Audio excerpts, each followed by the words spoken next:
My name is Francis Hivo, a graduate teacher in Kenya, currently teaching at Makongeni Secondary School. I am an outgoing personality and interested in being part of change in the society. I'm always interested in helping others, particularly students, become who they want to be, accomplish their desires. My hobbies are traveling, listening to music, playing soccer, watching soccer and other sports, making friends, growing myself. What motivated you to become a teacher for the subjects for which you are applying? Love for the subject, eager to learn more about the subject, role model by my teachers, a day-to-day practicality of the subject. 3. Tell us about your involvement in extracurricular activities that you could coach or supervise. I have been a football coach in my school, participated with my students up to the regional level. I've been a field event referee in long jump and triple jump for up to the national level. I've been the organizing secretary for science, mathematics and engineering fair for my region, that is Nairobi, for 5 years. I'm an all-round teacher who is active in extracurricular activities. I love them. They break boredom among students and teachers. What subjects have you taught and at what age levels? Have taught chemistry and mathematics for secondary school for ages 14 years up to 18 years. I have sometimes had students who are above 18 years. How do you prepare to teach? What do your lesson plan include? I go through the schemes of work to get the objective of the subtopic I'm going to teach. I collect all resources available to make the lesson success, including videos from YouTube, practical requirements and the setup of the practical, charts, realias, drawing or pictures, etc. From this, I prepare a lesson plan that has the administrative details, date, class, time of the lesson, topic and subtopic, the lesson objective.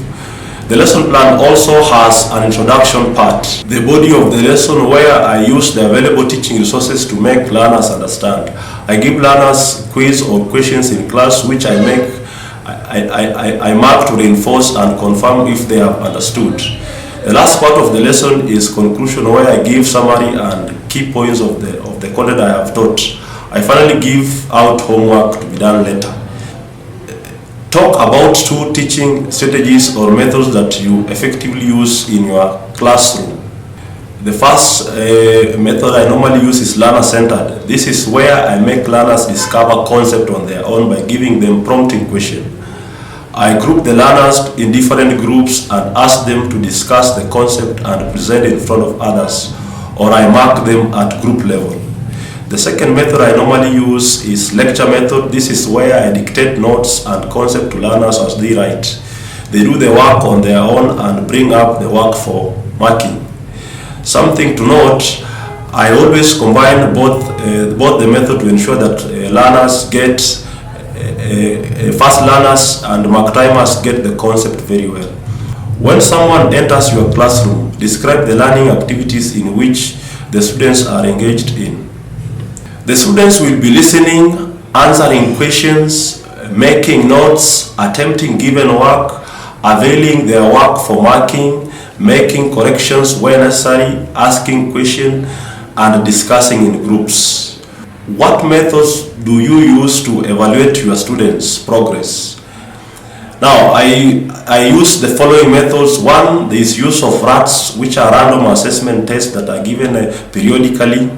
I also administer CATs. CATs are continuous assessment tests, and then in between the term they do a main exam. Then I combine all the RATs, the CATs and the main exam to make them get one full outcome of the work they have done in the term. If you use technology in your teaching, describe how you incorporate it in your teaching. Describe any experience you have with a smartboard. In my school, I make use of a projector for making learners get concepts. They observe and listen to videos on industrial processes like the Haber process, the Ostrad process, derivation of formula, etc. In my local school, mostly I use a whiteboard and blackboard. No smartboard is available in my school. If you have students who are noisy or non-attentive, share ways you regain their attention without interrupting the lesson, moving close to them and asking them to be attentive, showing love to them and telling them they will become great if they are attentive in class, making them understand the society will benefit if they are not making noise.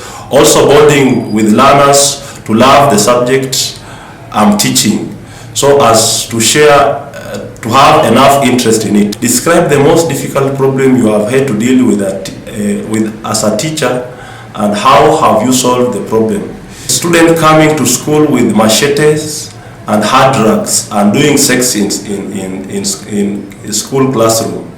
I counseled the students. We had a meal together and told them the dangers of doing such activities. They completed the school well and nowadays are working in a local bank. Give an example to show that you are a flexible person and that you can make changes to your teaching methodology. Oftenly, when I go to class in the afternoon, the temperatures are normally too high. The students normally request me to take them outside and we learn under the tree so that they can get the cool breeze from the environment. Thank you.